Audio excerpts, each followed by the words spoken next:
Good evening from Johannesburg. I'm Makhosini Nkhosi. I'm a political and media consultant. Welcome to Let's Have It Out.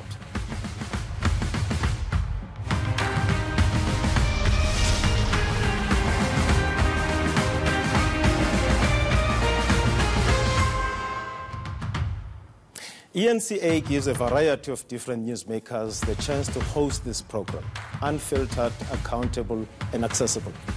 In under 3 months, South Africans will be going to the polls to elect political parties that will represent us in the National Assembly and the 9 provincial legislatures. The elections will take place against the backdrop of rising unemployment and cost of living.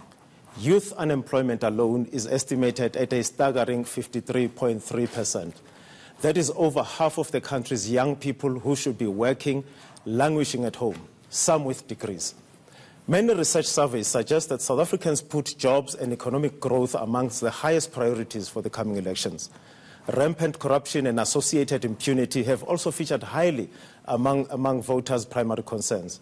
Political parties, especially the big three, the ANC, DA, and EFF, have apparently conducted their own research work, and they are leading with job creation in their bid to woo voters.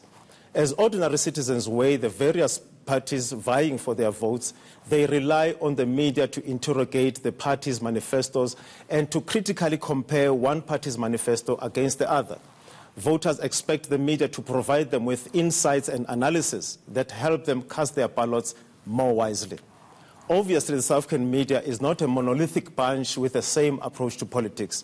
Some media houses are more liberal or conservative than others. However, there is no doubt that within the country's media, we do not have the desired diversity of voices that our constitution and media laws envisage.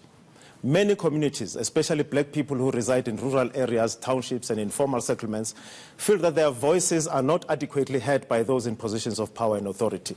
This sometimes manifests in the violence and destruction of public and private property during times of protests. Often the media, including community media, is generally as surprised as everyone in the wake of such protests. This suggests that there is a disconnect between the media and the communities it serves. Are media practitioners ready to deliver world-class election campaign coverage for the benefit of voters?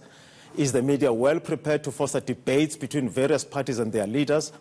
To help us answer these questions and more, I'm joined in the studio by Sunday Times political writer Zingisa kaMshengu Mvumvu. We'll give you a chance to be a part of the conversation, and here's how. Tweet us at ENCA using the hashtag LHIO. Call us on 011-759-6340 or send us a WhatsApp or WhatsApp video on 082-884-6370. And make sure those videos are no longer than 30 seconds, please. Zingisa, thank you very much for coming in such short notice. I'm looking forward to a stimulating conversation with you. Thank you very much. First of all, I think maybe let me start with the issue that bugs me a lot. Okay. That you guys, when you cover political campaigns and launch of manifestos, the focus tends to be more on the number of people who are at the stadium and the reaction and all that, and not so much the substance of the manifestos. Am I right? Well, you are very much correct, Mr. Nkhosi. Recently, I think it's a new phenomenon that as media we tend to focus more on what I call the theatrics outside the business of the day in issues like the launch of election manifestos, and this becomes about the songs that are sang, who are dissing the opponents, the placards that are carried, and, as you say, the numbers, who packs the stadium and who doesn't. And as we do that, we steer away from the business of the day, which is all about policy, because an election manifesto is all about what a party is going to do. I'm glad we agree on that, and I'll tell you why I don't like it. You see, stadiums are not filled by the message or by politics. Stadiums are filled by money, right? If you see a stadium, maybe that seats 50,000 people. with a sea of a certain color of shirts. Each shirt may be costing 100 rand. If you've got 50,000 people, that's 5 million rands. You still have to pay for people to get to the stadium, provide them with food and all that. So a rally, a political rally that looks good in terms of optics can cost anything from 10 million rands to 15 million rands. And that simply means you're cutting out those smaller political parties that do not have that financial muscle. No, definitely. I do agree, but then we as the media cannot be blamed for that.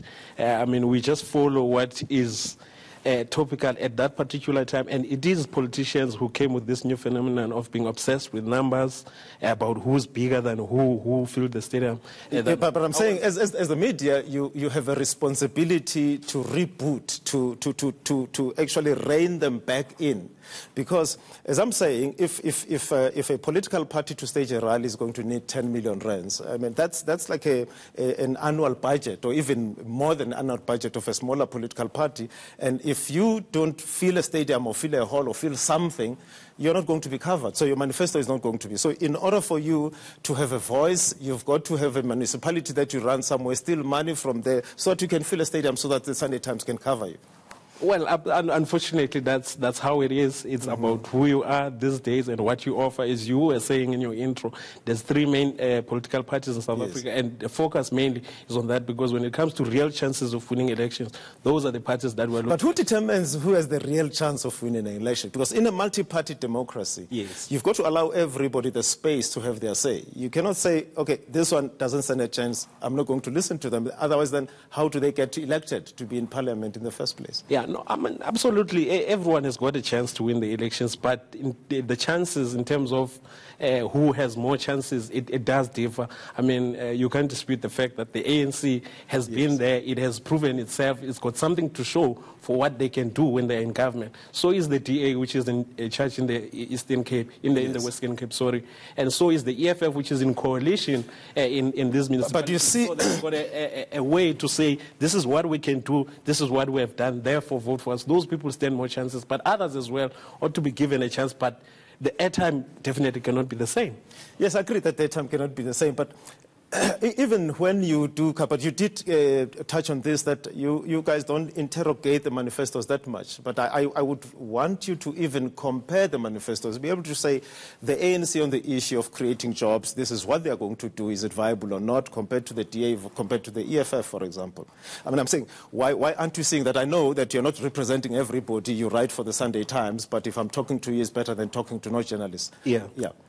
Well, we do that from time to time in terms of comparison. But you see, the other thing that makes it difficult, for instance, is that with the EFF and the DA, they barely talk about what they are going to do in most cases, but rather they harp on the mistakes of the ANC. I mean, the DA just recently had their head of policy resigning, saying we are incoherent as far as policy is concerned. All we're obsessed about is billboards, this ANC corruption, that ANC corruption, that. Because if you put up a billboard, then you're going to get coverage.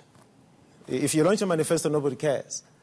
No, but that's what they've become known about. We know them to be about billboards. But I'm saying theatrics come when the message can't be heard. You're trying to push a message and nobody is interested. Then you resort to theatrics. But what message have they, for instance, I mean, let's stay on the DA. What message have they been doing? What is the DA land stance? What is the DA stance on the economy? What is the DA land stance on, stance on many other issues? Well, you barely know about it because all they are about is to harp on the mistakes. Well, they are launching their manifesto on Saturday. We'll be watching it. I'll be there also. We continue our conversation after the break. Make sure that to use the hashtag LHIO on social media.